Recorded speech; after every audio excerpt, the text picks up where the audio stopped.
हरे कृष्णा दोस्तों मैं दीपक स्वागत करता हूं आपका अपने YouTube चैनल पर।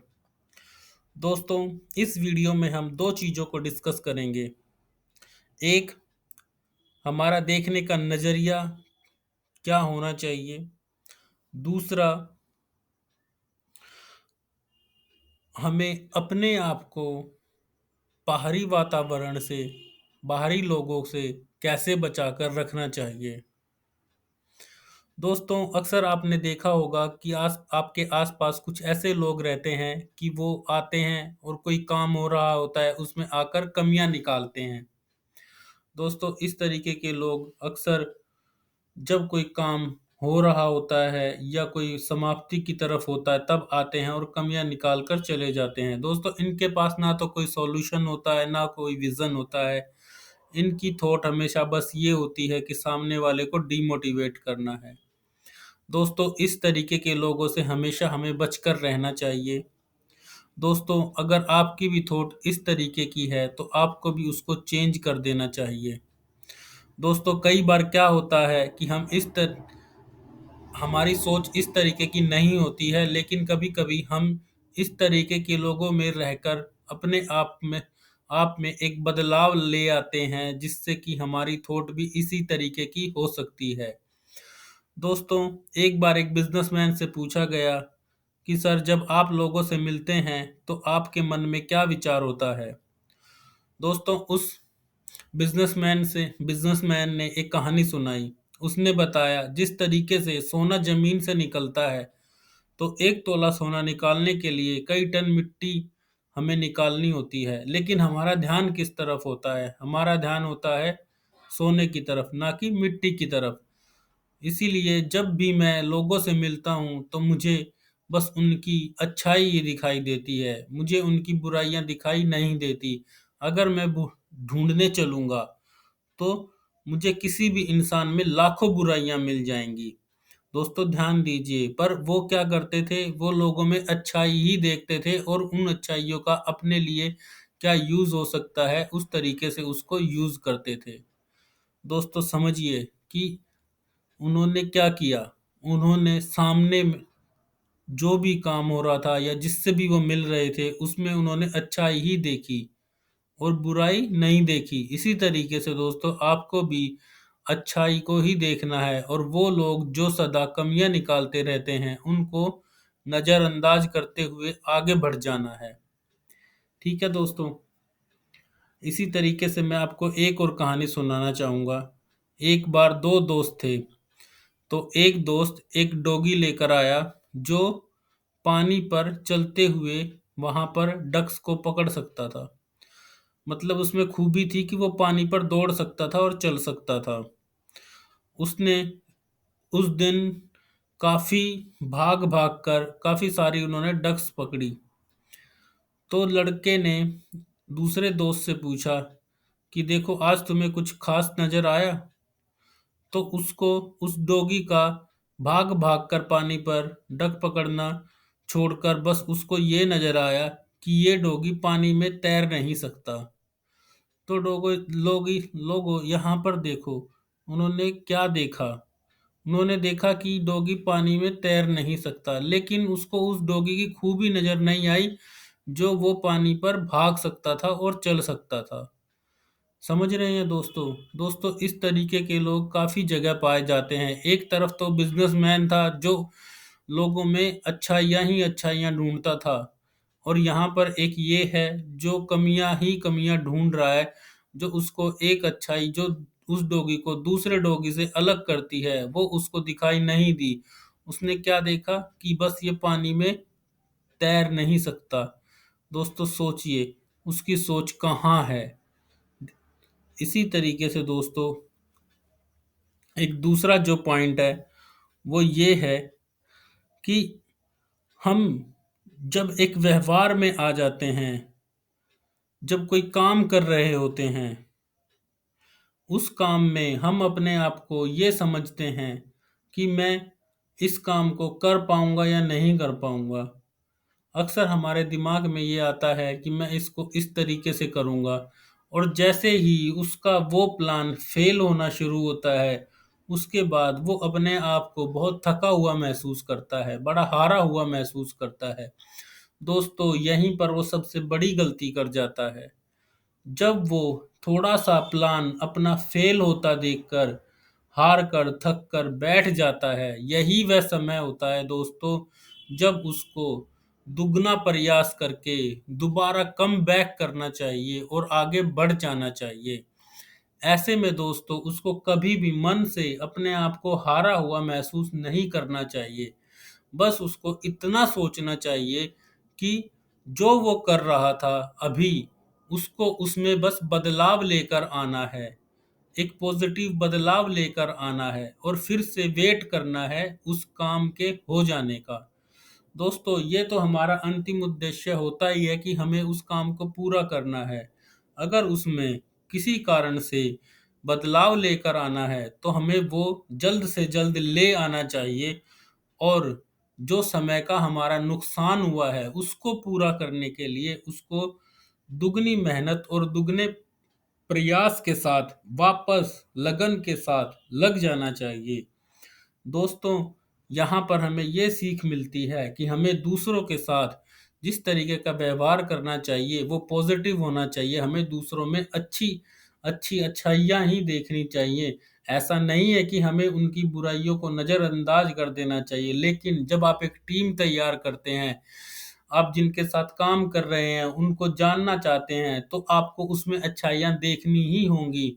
बुराइयों को भी देखिए, लेकिन उन बुराइयों का कोई ना कोई आपके पास इस तरीके से तोड़ होना चाहिए कि वो आपके काम को प्रभावित ना करे। दूसरा दोस्तों, जब भी आप कोई काम कर रहे होते हैं, अक्सर देखा जाता है कि उसके प्लान में बदलाव की ज़रूरत पड़ती ही पड़ती है। इस उसमें आपको हम कभी भी थक कर बैठ नहीं जाना चाहिए कि मेरी सारी मेहनत बर्बाद हो गई या मैं अब कुछ नहीं कर पाऊँगा। दोस्तों, आपको फटाफट अपने प्लान में बदलाव करके दुगनी मेहनत और दुगने जोश के साथ उसमें दोबारा लग जाना चाहिए और यह सोचना चाहिए कि मुझे ये काम करना ही है। अगर दूसरों ने ये काम किया है तो मैं भी करूँगा। अगर वो काम इस तरीके का है कि आप पहली बार कर रहे हैं, तब तो दोस्तों आपको उसमें पूरी जान झोंक देनी चाहिए, अपनी लिमिट को क्रॉस कर जाना चाहिए। दोस्तों, ये सफलता किसी को भी एक रात में या एक दिन में नहीं मिलती, उसको है ना लगातार प्रयास करते रहना पड़ता है, करते रहना पड़ता है। अक्सर देखा गया है दोस्तों, जो लोग सफल होते हैं, जो लोग सफलता की सीढ़ियों पर चढ़ चुके हैं, कोई मुकाम हासिल कर चुके होते हैं, उनको भी लगातार उसी तरीके की मेहनत करते रहनी पड़ती है। वरना क्या होगा दोस्तों, उन वो जो मेहनत उन्होंने करी थी उससे वो नीचे आ जाएंगे। दोस्तों, ये बड़े ही सोचने की बात है कि हमें लगातार लगातार लगातार हमें मेहनत करते जाने चाहिए। हमें अपने आप को थका हुआ महसूस कभी नहीं करना चाहिए।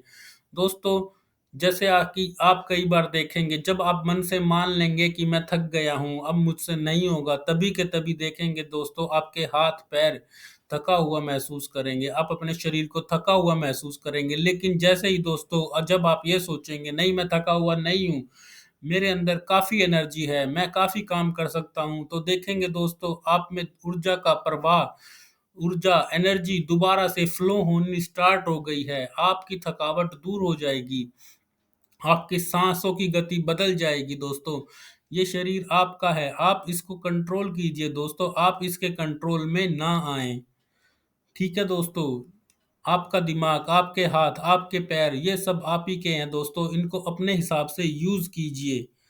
आपको इसके अनुसार जो फल आपको, जो जो भी रिजल्ट चाहिए, जो भी आपको टारगेट है, जो एम है, जो पूरा करना है, उसको पूरा करने के लिए पूरी मेहनत कीजिए, पूरी लगन के साथ लग जाइए, पॉजिटिव थॉट के साथ लग जाइए। प्लान बनाइए दोस्तों, उसको इम्प्लीमेंट कीजिए, उसको प्लान को डेली के डेली रिव्यू करिए। दिन में कुछ समय बैठकर सोचिए कि जो काम आप कर रहे हैं, जिस टारगेट को पूरा करने के लिए आपने जो एफर्ट डाले हैं, क्या वो उस लेवल के हैं कि आपको वो सफलता मिल जाए। दोस्तों, जिस पर आप पूर्ण रूप से विश्वास करते हैं, चाहे वो आपके टीचर हैं, चाहे आपके गुरु हैं, चाहे आपके एल्डर्स हैं, एल्डर आपके बॉस हैं, आपके बिजनेस में है तो आपके साथ में काम करने वाले आपके सलाहकार हैं, या आपका कोई ऐसा फ्रेंड जिससे आप सलाह लेते हैं, उससे डिस्कस करिए अपनी प्रॉब्लम को। ठीक है दोस्तों, आप किसी भी प्रॉब्लम को ओपन मत छोड़िए, पूरा उस पर जोश के साथ उस पर काम कीजिए, क्योंकि कोई भी प्रॉब्लम आज है वो दोबारा फिर से आएगी दोस्तों। ठीक है, आप उसको ऐसा सोचकर नहीं छोड़ देना है कि मैं इसके बिना भी अपना काम कर लूंगा। दोस्तों, कहीं ना कहीं दोबारा वो प्रॉब्लम आएगी, और जब वो प्रॉब्लम आएगी क्या पता आपके पास वो उस समय उतना समय ना हो कि आप उसको रिजोल्व कर पाएं। तो दोस्तों, जैसे ही आपके पास कोई काम है उसको मेहनत के साथ उसी समय पूरा कर दीजिए, वरना आज कोई काम आप कल के लिए छोड़ रहे हैं तो दोस्तों कल एक नया काम भी आपके सामने होगा, जिसे करने के लिए आपके पास उस समय समय नहीं होगा। दोस्तों, तो इस तरीके से आप कोई भी टारगेट, कोई भी आपका एम है, उसमें आपको पॉजिटिव एटीट्यूड के साथ अपने आप को लगा देना है। उसमें आपको प्लान बनाना है, टारगेट बनाने हैं, आपको एक टाइम टेबल बनाना है। धीरे धीरे धीरे आपको किस समय कौन सा काम कर लेना है। फॉर एग्जाम्पल दोस्तों, अगर कोई स्टूडेंट है, उसके 3 महीने बाद पेपर हैं, तो उसको फर्स्ट जो रिवीजन है वो किस टाइम तक करना है, सेकंड रिवीजन किस टाइम तक करना है, थर्ड वो कब तक कर लेगा, और एग्जाम में कब कब कैसे पढ़ेगा। हर एक दिन का उसके पास टाइम टेबल होना चाहिए, पर डे का time table, chapter wise, question wise, उसको इस तरीके से उसको नोट डाउन करके उसको रिव्यू करना चाहिए। उसको देखना चाहिए कि और मैं कौन सी चीज पढूं जो एग्जाम में आ सकती है। सिलेबस जो मैंने जो सेट किया है, जो मैंने प्लान बनाया है, क्या वो पूरा सिलेबस कवर कर रहा है। दोस्तों, उसको टीचर्स के साथ डिस्कस करना चाहिए। दोस्तों, उसको अपनी एल्डर्स जो वो क्लास पास कर चुके हैं उनके साथ डिस्कस करना चाहिए। ऐसे ही दोस्तों, बिजनेसमैन अगर कोई है तो उसको बिजनेस का अपना स्ट्रेटजीज बनानी चाहिए, मार्केटिंग स्ट्रेटजी, फाइनेंस स्ट्रेटजी, उसका डिपार्टमेंटल कैसे कैसे रिव्यू होगा, उसकी डेली मीटिंग्स कैसे होंगी, उसके पास क्या टारगेट्स हैं, डेली उनका रिव्यू होना चाहिए, प्लान का रिव्यू होना चाहिए। दोस्तों, ऐसा नहीं है कि आप ओपन कोई भी टारगेट बनाया और हाँ मैं मेहनत से कर रहा हूँ, और आप उसमें हाँ मैं पूरे हार्ड वर्क कर रहा हूँ। दोस्तों, स्मार्ट वर्क बहुत जरूरी है। ध्यान रखिए दोस्तों, स्मार्ट वर्क बहुत जरूरी है। बिना स्मार्ट वर्क के आप कोई भी टारगेट अचीव नहीं कर सकते। आपको अपने आप पर विश्वास रखना होगा, अपनी प्लानिंग पर भी विश्वास रखना होगा, उसके साथ साथ आपको अपडेट रहना होगा कि मार्केट में क्या चल रहा है, क्या मेरे पास वो सारे रिसोर्सेज हैं जो मुझे मेरे पास होने चाहिए थे, अगर नहीं है तो उनका ऑल्टरनेट क्या है मेरे पास। दोस्तों, बिजनेस में अगर हैं तो डेली की डेली नया कंपटीशन, आपके पास नए टारगेट्स रहेंगे ही रहेंगे। जरूरी नहीं है जो आपने प्लान बनाए वो पूरे होंगे। कभी कभी कोई नेचुरल क्लैमिटीज हो सकती हैं। आप पीछे देखिए, कोरोना वायरस का अटैक हुआ था, उसने बिजनेस को बहुत बुरी तरीके से इम्पैक्ट किया था। बहुत सारे छोटे बिजनेसेस तो बंद ही हो गए थे दोस्तों। दोस्तों, इसी तरीके से हमें प्लान करके चलना ही होगा। एक यहाँ पर मैं बिजनेस के लिए पूरी स्ट्रेटजीज तो बता नहीं सकता, वो खुद, अगर कोई बिजनेसमैन है वो खुद अपनी स्ट्रेटजीज जानता है। या अगर आपको फिर भी कुछ इसके बारे में जानना है और डिटेल में कुछ पूछना चाहते हैं तो आप कमेंट बॉक्स में डालिए, मैं उसके ऊपर वीडियोस बना दूंगा। अभी वीडियो ये काफ़ी लंबी हो जाएगी। अदरवाइज आपको कुछ जानना है आप कमेंट बॉक्स में पूछिए, अगर कोई वहाँ पर बताने लायक कोई चीज़ होगी तो मैं वहाँ पर बता दूंगा, अदरवाइज उस पर मैं एक अलग से वीडियो बना दूंगा दोस्तों। तो मेरा ये सीरीज़ मैं एक तरीके से यहाँ पर कंक्लूड कर रहा हूँ, और यहाँ पर मैं आपको बताना चाहूँगा कि आप पूरी मेहनत के साथ, पॉजिटिव एटीट्यूड के साथ, एक मोटिवेशन, एक होप के साथ, भगवान पर विश्वास के साथ, अपने ऊपर विश्वास के साथ एक टारगेट बनाइए, अपने सोर्सेज को पहचानिए, मैं कहाँ पर किस तरीके से हेल्प ले सकता हूँ। उन लोगों से बचिए जो आपका नुकसान कर सकते हैं, उन लोगों से बचिए जो आपको भटका सकते हैं, उन लोगों की हेल्प लीजिए जो आपके फायदे में हैं, जो आपको सपोर्ट करना चाहते हैं। जो पॉजिटिव एटीट्यूड के साथ हैं, उन लोगों की हेल्प लीजिए। उन लोगों से बचिए जो आपका समय बर्बाद करते हैं। उन उस इंटरटेनमेंट से बचिए जो आपका समय का नुकसान करा रहा है। आप अपने पल पल का दोस्तों हिसाब रखिए, टारगेट बनाइए, उनको रिव्यू कीजिए, प्लान बनाइए, उसको रिव्यू कीजिए, आगे बढ़िए, अपने प्लान को डिस्कस करिए उनके साथ जो पहले उस लेवल पर एक सक्सेस पा चुके हैं, उनकी हेल्प लीजिए। दोस्तों, इसी तरीके से आप आगे बढ़ते जाइए, आगे बढ़ते जाइए, आगे बढ़ते जाइए। आई होप ये सीरीज आपको पसंद आई होगी, और मैं आशा करता हूँ कि ये आपके लिए कहीं ना कुछ बेनिफिशियल जरूर होगी। इसके अलावा अगर आप मुझसे और कुछ पूछना चाहते हैं तो कमेंट बॉक्स में जरूर डालिए। Thank you very much. Thank you all.